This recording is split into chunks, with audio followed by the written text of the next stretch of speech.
Something was calling me. I grew up in the church, every Sunday. My grandmother would dress me in white gloves and patent leather shoes. I sat beside her on the pew, watching the light stream through stained glass and listening to the pastor thunder from the pulpit like he was splitting the sky. But after Grandma passed, the sanctuary felt empty. The words washed over me like rain on pavement, loud, but never sinking in. I prayed. I sang. I shouted hallelujahs, but nothing answered me back. The grief hollowed me out. I started having these dreams, not the kind you wake up from and forget by breakfast. These were heavy, like messages carved into my bones. In one, I stood at a crossroads beneath a black sky, surrounded by trees that whispered in a language I couldn't quite understand. There was a man with a top hat and cane, leaning against a gate. He smiled without smiling, just stood there waiting. Every time I stepped forward, I'd wake up. I told no one, not at first, not even my mother, who still clutched her Bible like it was the last rope out of the fire. Then the symbols started showing up, drawn in chalk on sidewalks I passed, scratched into wood at the back of the bus stop. They looked like art at first, until I realized they matched what I'd seen in the dream. Crosses, stars, looping lines like snakes, dancing in circles. I didn't know what a Vevi was, not then, but my soul reacted like it had seen them before. Long before I started researching.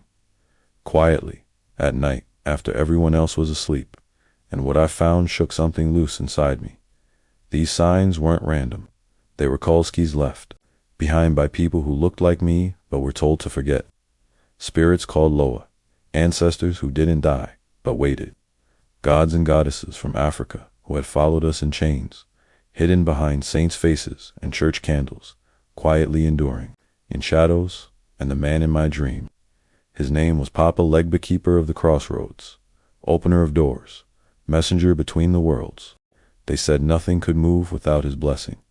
Maybe that's what I needed, not another sermon, but a key. Church taught me to fear anything outside its walls, but grief taught me that pain doesn't always respond to praise songs. Sometimes you need silence, bones, and smoke. Sometimes you need the ones who walked before you, not just the ones who preach above you. I'm not saying I stopped believing in God. I'm saying I stopped believing he was only in one place. I had to unlearn the lie. After the dreams wouldn't stop, I started digging.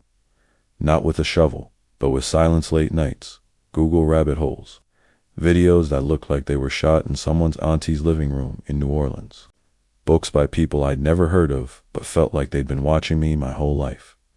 That's when I realized something. I didn't know my own damn story. I knew the Bible, I knew MLK, I knew slavery, Harriet, maybe Garvey if you caught me in a good mood, but the rest, the spiritual lineage, the pieces between the whip and the cross, gone, like it got ripped out. Growing up in Tampa, there were always whispers, hood girls who wore cowrie shells and burned incense, grandmas with little altars in the back room, my homeboy's mama who made you take your shoes off before entering the kitchen and had statues of black saints with strange eyes. I thought it was just extra black stuff. Turns out it was memory, residue of something older than chains. It wasn't until I found an old journal my auntie left behind after she passed, a spiral notebook, wrapped in a kente cloth, stashed in a box with old family photos, that the wall really cracked out inside. She wrote, "They made us forget, but the spirits never left." She wrote about Haiti, and how the revolution wasn't just guns and blood, it was voodoo. How they called on the Loa, danced into battle, and came out free. She wrote about her grandmother in Mississippi, who healed people with roots and whispers, and had a bottle of rum on the mantle she called Papa's. I thought she meant a grandfather. Now I think she meant Papa Legba. The more I read, the angrier I got. Not at my family, but at the erasure. At how we were taught to be afraid of our own power. How we were told the drums were dangerous. The spirits were demons, and anything outside the church meant hellfire. But what if that was the real sin?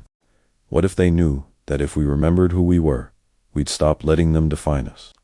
It's wild growing up in the Midwest and then the South.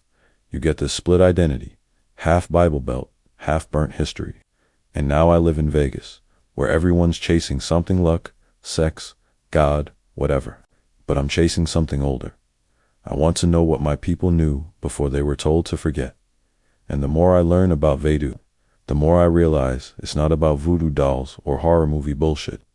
It's about respect, balance, ancestry, spirit, and survival. It's about calling names that were almost lost and letting them answer back. I ain't converted. I ain't claimed nothing yet. But I'm listening now. And I know what I was taught was only half the truth. Mama knew all along. It was a Wednesday night in Vegas. Dead quiet except for the hum of my window unit. I had been watching old interviews with Haitian elder stories about calling the Loa, feeding the spirits, healing with water and rum. I was halfway through one when something hit me. Not a voice, not a vision, just a feeling. Call your mama. We hadn't talked deep in a while. Not since I stopped going to church and she started calling me distant. But I called. She picked up like she always did. Hey baby, you all right? I told her I was fine. Lied. Then I asked, Mama, did your grandma ever do root work? Silence. Heavy, like the phone got heavier in her hand. She finally said, why you asking me that? I told her about the dreams, about the symbols, about the notebook Auntie left. I told her I thought it meant something about us, about what we came from. I didn't expect her to believe me, but I didn't expect what came next either. Her voice dropped low, almost a whisper. My grandmother, ... your big mama. She didn't go to church much. She prayed, but not like we did. She talked to the fire, left food out, kept a glass of water by the door. I thought she was just old and country, but now she trailed off. Mama, did she call names? Sometimes, names I ain't never heard. In the middle of the night, she said they were watchers, said they kept her safe during the bad years. I asked her why nobody ever talked about this. She said we weren't allowed to. Church folks called it devil worship. Said if we kept that stuff around, we'd go to hell. So we packed it up and put on white gloves. Said yes, Lord, and tried to forget. That hit me harder than I thought it would. My mother, who kept her Bible by her bedside, who spoke in tongues when I was sick, had grown up under a roof where the ancestors were still speaking, and still got told to silence it. I thought, it was wrong, she said. I thought Jesus was the only way. But now, baby, sometimes I feel like he wasn't the only one listening. That was the first time I heard my mama cry in a long, long time. She didn't say she believed in the Loa. She didn't say she wanted to go back. But she said something that stuck. They didn't beat it out of us. Not all the way. Some of it stayed. In our bones, in our dreams. Maybe it's your time to remember. I hung up the phone and just sat there, watching the shadows shift on my ceiling, and I realized something. This isn't me turning away from who I was raised to be. This is me uncovering who we were never allowed to be. The gate, I was standing at the edge of something. Not a cliff, not a road, but ... a threshold. The sky above me was violet and gray, cracked with light like old stone. The air didn't move, but I felt watched, not in fear, but in knowing, like something had been waiting on me for a long, long time. Before me stood two towering trees, bent inward like old elders leaning in to speak. Between them was a gate made of twisted iron and bone. Hanging from the branches were bottles. Brown glass, blue glass, red clinking softly with wind that didn't exist. I looked down. My bare feet stood on dirt etched with patterns, waves, drawn in salt or ash, glowing faintly. Crosses, curves, stars, serpents. A voice said, "You ready?" I turned. He was there, just like in the dreams. Old black man in a weathered suit, cane in one hand, straw hat low over one eye. He grinned without smiling. There was music in his presence, even though nothing played. I knew his name before he said it, Papa Legba. He tapped his cane twice. The gate opened. "You want truth?" he asked. His voice was like gravel and honey. It come with a cost, but not the kind they taught you. I nodded, though I didn't know why. He led me through. Inside was a village. Not a place I recognized, but it felt like home. Drums echoed in the distance. Women stirred iron pots, wearing head wraps the color of fire. Men danced with machetes. Children ran with goats at their heels. It was alive, vibrant, and yet everyone moved like they'd been waiting for me to arrive. An old woman with white eyes walked up to me. She pressed a clay bowl into my hands. Inside was water, thick and black like ink. "Drink," she said. I hesitated. "What is it?" She leaned in, eyes full of stars. "Memory?" I drank out. The world spun flashes. A boy on a slave ship praying in Yoruba. A woman whispering over herbs in Louisiana. My auntie lighting a candle and hiding it behind a curtain. My mama crying into her Bible, shaking but not broken. Me screaming in silence. Then silence. Then Papa Legba again, standing before me at the crossroads. "You ain't lost," he said. "You just been looking in the wrong direction." He tapped his cane again. The symbols at my feet glowed brighter. "Next time you call, bring rum," he laughed. Not cruel, but like thunder laughing at rain dot. And then I woke up, sweat soaking my chest, salt on my tongue, dirt under my fingernails. But my hands were empty, except on the windowsill, I swear to God, there was a red string tied in a knot I'd never made. You playing with fire after that dream, everything changed. I didn't talk about it right away. How could I? Who was I supposed to tell? "Hey, Ma," I drank memory soup in my sleep, and a crossroads spirit told me to bring rum next time. Nah, but something shifted. I started moving different. Watching the world like it was layered, like behind every coincidence was a whisper. Every crow, every chill, every flicker in the corner of my eye. It wasn't paranoia. It was recognition. Still, I tried to keep it balanced. I went to work. I paid bills. I played the part. But inside, it was like standing in a room with two radios on, one tuned to the voice I'd always known, the other to the one I had only just started hearing, and both were getting louder. Then came the phone call from my cousin Rico. He's deep in the church, youth minister in Tampa, wears crosses on every finger like brass knuckles of holiness. He said he saw something on my Instagram, a photo I posted, just a candle, a bowl of water, and a Vevi sketched in chalk. "Kuzo, you good?" he asked. "Yeah, just exploring." He paused. "Exploring what? Hood, voodoo?" I didn't answer. He sighed, the kind that carries disappointment on its back. "Look, I ain't judging, but that stuff, that's how demons get in. You playing with fire, man. You already know the truth." That was the first time I felt the split. Not anger, just sadness. Like I was speaking a language my blood didn't remember anymore. He told me he'd pray for me. I told him to do what he needed.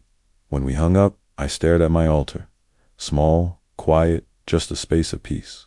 And I asked myself, am I betraying what I was raised to believe? Or am I finally honoring what was stolen? Because it's one thing to be called by the spirits, it's another to follow. Knowing it means walking away from people who still see your path as hellbound. That's the conflict nobody talks about. It ain't just church versus spirits. It's love versus loyalty, belief versus belonging. It's when your own family starts to side-eye your soul. And still, that night, I poured a shot of rum, lit the candle again, and whispered, "I'm listening." Even if it meant listening alone. You embarrassing the family, I knew something was off the moment I walked into my auntie's house. It was a Sunday, family dinner. Old tradition. Fried fish, collard greens, cornbread, gospel on low in the background. I almost didn't come. I hadn't been to church in over a year, and folks had started noticing. But I figured I could show face, play it cool. Keep the peace, but peace don't live in people who feel threatened by change. I walked in, hugged my aunt, nodded at a couple cousins. Most folks smiled, but some gave me that look. The one church, folks say for people who've gone astray. Then I saw her, my mama, standing in the kitchen stiff as a broomstick, eyes red like she'd been crying or trying not to. Before I could ask what was wrong, my older cousin Tasha, who thinks she's the second coming of Sister Act, stood up in the living room like she was testifying. "Before we eat," she said, "I just want to ask for prayer over the spirit of confusion that's entered our family." Silence. then slow nods. She turned her eyes to me. Direct, there's folks dabbling in things they don't understand. Posting devil signs online, playing with spirits that don't come from God. My fork froze halfway to my mouth. I looked around. Nobody said a word. Just the clinking of silverware and the static of old gospel music behind her voice. Like a warning, she wasn't done. I don't care what they call it, ancestral healing, African roots, energy, if it ain't of the Lord. It's witchcraft, and we don't do witchcraft in this family. She stared right at me. You embarrassing the family. Right then, something in me cracked, but it wasn't shame. It was clarity. I stood up, not loud, not angry, just done. I'm not lost. I'm just not asleep anymore, Tasha scoffed. That ain't sleep, that's delusion. You out here talking to demons? No, I said. I'm talking to ancestors, the ones they tried to erase, the ones who kept us alive long enough for you to throw stones at your own blood. That hit her, not hard enough to shut her up, but enough to make her blink. I'm not asking you to believe what I believe, I said, but don't call it evil just because it didn't come from a pulpit, and I left. Dinner stayed behind me. So did half the family. But I didn't feel alone. I felt fire. I felt truth. I felt like every Vevi, every dream, every whispered name had led to this exact moment. You want to know what faith really is? It's not singing in a pew full of people who agree with you. It's walking out of that room, alone and still singing anyway. Salt, smoke, and fire. It was midnight in Vegas. The air smelled like dust and neon, and the city buzzed behind me like it always does. Loud, fake, hungry. But inside my apartment, everything was quiet. I had turned off the lights, cleared the floor, swept the corners with rum and Florida water, laid out the Vevi I saw in my dreams, Papa Legba's crossroad, drawn in cornmeal on the tile, one red candle, one white, a glass of water, a key, a cigar dot. My hands trembled a little, not from fear, but from something older. Something deeper, like muscle memory I never earned. I sat cross-legged in front of it all and whispered, if you hear me, if this is real, I'm here. I'm ready. I'm yours. Nothing happened at first, just silence. My breath, the candlelight flickering like it was dancing. Then the smoke from the cigar started curling straight upward, not out, not around, but up, like a spine, like something was riding it, and the air got thick, heavy, like water before a storm. I closed my eyes, and I saw them. Not one, not two, a crowd of them. Faces I didn't know, but recognized in my bones. Black faces, brown skin, eyes like mine, eyes like my mother's. Men and women holding drums, machetes, babies, books, spears, Bibles, bones. One of them stepped forward, an old woman with silver braids and a scar over her lip. She touched my chest and said, "You called us back." Behind her, Papa Legba leaned on his cane, grinning. "Door's open now," he said. "Can't be closed." I opened my eyes. The candles hadn't burned down. The cornmeal hadn't moved. But I was different. My chest felt cracked open, not in pain, but in release. I saw myself in the mirror across the room. Same face, same body, but I saw the white around my eyes, the red thread on my wrists, the way the candlelight made the Vevi glow like embers. I whispered to myself, "You are the altar now." That was the moment it became real, not just belief, not just books or dreams, initiation, not in a temple, not with drums and song, but in a small Vegas apartment filled with ghosts, fire, and memory. And when I lay down that night, I didn't dream. I traveled. The work had started with whispers. A friend from Tampa messaged me about a dream she had, said she saw me in white, holding a candle, standing between two doors. She didn't even know I'd started walking this path. Said the dream scared her, but somehow felt safe. Then came a cousin, not the judgmental one. She called crying about her daughter seeing shadows in her room, hearing footsteps at night. I didn't have answers, but I listened. And something told me what to say. Leave a glass of water by the bed. Light a white candle. Tell her to speak. her grandmother's name before she sleeps. The shadows stopped. Word spread. Quietly at first, like a rumor. Then, like a calling, people mostly black, mostly tired, mostly looking for something deeper than what the church could explain, started reaching out. Not to join a religion, but to remember something they'd never been taught. They came, with their pain, their questions, their lineage, and I didn't give sermons. I didn't preach. I sat with them. Sometimes we lit candles. Sometimes we poured rum. Sometimes we just sat in silence until the ancestors started whispering through. Tears or memories or cold spots in the room. I met a woman named Naya, who had roots in Haiti but didn't speak Creole.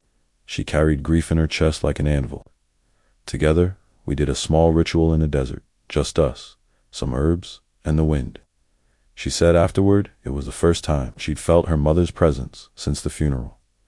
I met a man named Dre, who used to laugh at all that voodoo mess.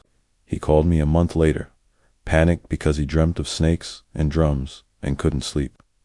Turns out his great-grandfather was a Hungan in New Orleans. We worked through it. Now he calls Papa Dambala Papa D. This became the work. Not converting, not recruiting, but remembering. Helping folks reconnect to what was taken from them, their spiritual inheritance, their ancestral tools, their right to speak to the divine in a tongue older than chains. I started hosting gatherings. Small circles at first, just people and intention. Talking, honoring, healing. No robes, no theatrics, just truth. And in that circle, I realized something. I wasn't alone anymore. I had community, not just of the living, but of the dead, of the spirits, of the land. I found my purpose, not in being powerful, but in becoming a bridge between past and future, between the living and the dead, between broken and whole. And the more I walked in that purpose, the clearer it became. The ancestors didn't just choose me to wake up. They chose me to wake others. I am the altar. I still live in Vegas, still got bills, still got to show up in a world that runs on noise and neon. But now I rise with intention. I wash my face with water I've blessed. I greet the sun like it's my first ancestor. I speak names every morning, some I know, some I'm still uncovering. I don't chase peace anymore. I build it. There's an altar in my living room, not hidden, not tucked away, right in the open, a white cloth, a bowl of water, photos, candles, keys, offerings, echoes. People still talk. Some folks whisper behind my back. Others come knock on the door when their dreams get loud. I've stopped trying to prove anything. What I carry isn't for show. It's not for fear. It's not rebellion. It's return. I've learned that spirituality ain't about being better than anyone else. It's about being in right relationship with the land, with your people, with yourself. I walk between worlds. Now, city lights and spirit songs. Grocery store lines and ancestral messages. I've helped bury elders and helped birth rituals. I've stood at altars while someone trembled in possession. I've laughed with spirits. I've cried on the floor when they wouldn't speak. And through it all, I've learned this. God wears many faces. Not all of them wear crosses. Some wear cowrie shells. Some speak in ash. Some dance in storm's dot. This path ain't easy, but it's mine. I don't need to be saved. I need to stay open to the signs, to the spirits, to the songs of the bones that remember. I am no longer searching. I am found. I don't worship idols. I honor the blood. I don't serve demons. I serve memory. And if you ask me now who I am, I'll smile and say, I am the altar they tried to burn.